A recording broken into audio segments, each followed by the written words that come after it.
The people? No. There's a good pedestrian area. The buses? No. There's the priority for the buses. Who is not here? The car. So where there's no space, what it is taken away is the space of the car, not the space of the people. Which is a very bold political statement and requires a lot of courage. You need a person like Enrique Peñalosa to do these kind of things. And there are other leaders like him in other places of Latin America that have followed suit. In Bogota also, in the expressways, where there's a space, and there are expressways also here in Mumbai, not doing lanes just for the cars, putting the best of the expressway for the people that ride in the buses. And that's very simple. You are building the expressway, you just put the lanes for the buses. So when I was told today that there's this big plan for expressways in Mumbai, I say, wonderful, they just need to put some lanes for the buses, and they will be really, really good expressways. Sao Paulo refurnished the whole system in very short time with the same concepts. They did have busways before, but they redid the system with the median busways and the stations in the year 2003. And then a small city in Mexico called León, and then this Mexico City, one of the mega cities of the world, competing for being the largest city with Mumbai. It's another maximum city. And they did exactly the same. Well, let's put the best of the road for the buses, build the stations, do the prepayment, put the technologies in place.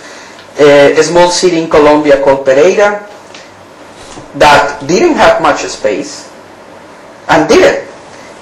This is a very narrow road, and they decided to give it to the people that ride in the buses.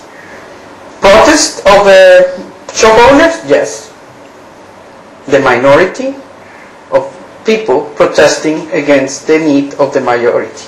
And they did it with a very bold decision of the political leaders there, and they dedicated the road only for the people that is riding the buses. Very narrow roads in downtown Pereira. And also in Guayaquil, Ecuador. Very narrow roads. So you don't need big infrastructure for bus rapid transit. What you need is the political will to give the priority to the people. In Santiago, Chile, they overhauled the whole operation of Santiago, and they dedicated large sections of their streets also to the buses.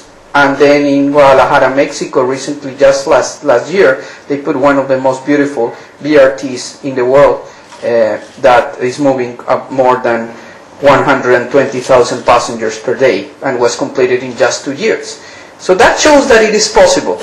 And now, it's because Latin Americans are that special? Probably, yes, I'm one of them. But you're more special than us, so you can also do something similar. In Asia, at least in China, it's spreading like wildfire. It's not something that is happening in a single city. 9 cities completed bus corridors in 2008-2009. One city just completed this month. Guangzhou just completed a bus system this month. And it is happening all the time. Now, in India, we have 3 systems in 7 years. Now, we should have kind of another 16 systems are being discussed in India, and should happen soon. One of them at least in Mumbai. And it started not long ago. It's not a new concept. Taipei started with busways in '96. And, well, they do care about the people. There's a lot of people here, but there's much more people in these buses than all the people that is in these 2-wheelers and 4-wheelers. In Kunming, the first busway in mainland China, it's moving a lot, more than 156,000 passengers per day. It's in just at commercial speeds that are better than the general traffic. In Beijing, another big mega city, they started in 2005, and they did additional corridors in 2008 aid for the Olympics. As part of planning for the Olympics was doing BRT. They also did some metro lines, but they don't dedicated all their resources just to metro or this kind of investments. They also did BRT. Guangzhou in 2006. These are the Olympic busways, as I like to call it, because they were part of the planning for the Olympics and in 2008. This is very well branded. They put big name in it, BRT, in the city of Changzhou and the city of Chongqing also. Most of these places I never heard about them before. Now they are in the map, for me at least. And Dalian, and it's like just at city after city in China, and it's happening, and they just are doing the right things of putting the best of the road for the people that ride the buses. And you don't need, as you see in this picture, to put all the buses in the busway. You only put the managed buses, those that you're able to control. It's not an open facility, it's a managed facility. And the city of Jinan that took advantage of, well, they already have the flyovers, but, well, let's use the space below the flyovers to give the priority to the buses and make it easier for the people that is riding there. And I heard that idea also being discussed for Mumbai. And if you don't have the space, well, you can go up. And there's no reason not to do it when there's the opportunity. It still is a good chance. This is the city of Xiamen, the first elevated system in China and in Asia. There's one elevated track also in Latin America, in Sao Paulo. And it operates really well. It moves, it's a total of 40 kilometers with 50 buses an hour at a commercial speed of 29 kilometers an hour, an MB for many systems being able to operate at that. But they needed to do that big investment anyways. Jakarta in Indonesia, actually Jakarta has one of the most extensive networks now, with with exactly 100 kilometers of busways at this time. And they started in 2004. So in 6 years, they are 100 kilometers of busways.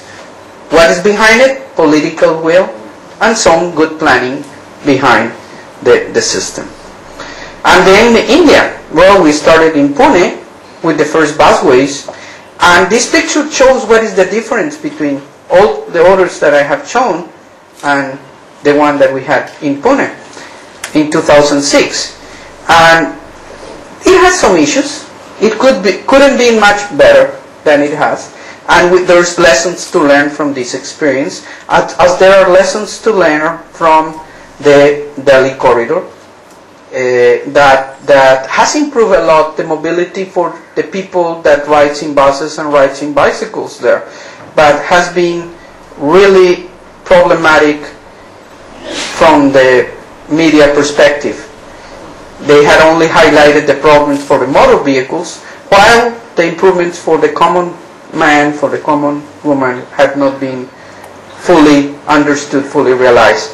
But what has happened in Delhi is that when they realized that it was a real improvement, they started to say, oh no, this has been good. But the problem of the initial operations of Delhi has been a big hit on the concept of BRT all over India. We look at Pune, we look especially at Delhi and say, oh, probably this thing of BRT is not that good. Well, it's not that good when you don't do the right thing. But now we have another example, Ahmedabad, and we will see about it and see that it is possible for Indian conditions to do the right thing and do the full planning, the full systematic approach, and have the benefits of doing going the whole length that it is required. This was a rating that we developed some time ago on rating the different systems all over Asia. And as you see, well, the two systems in India rate really low as compared with other systems in other parts of Asia.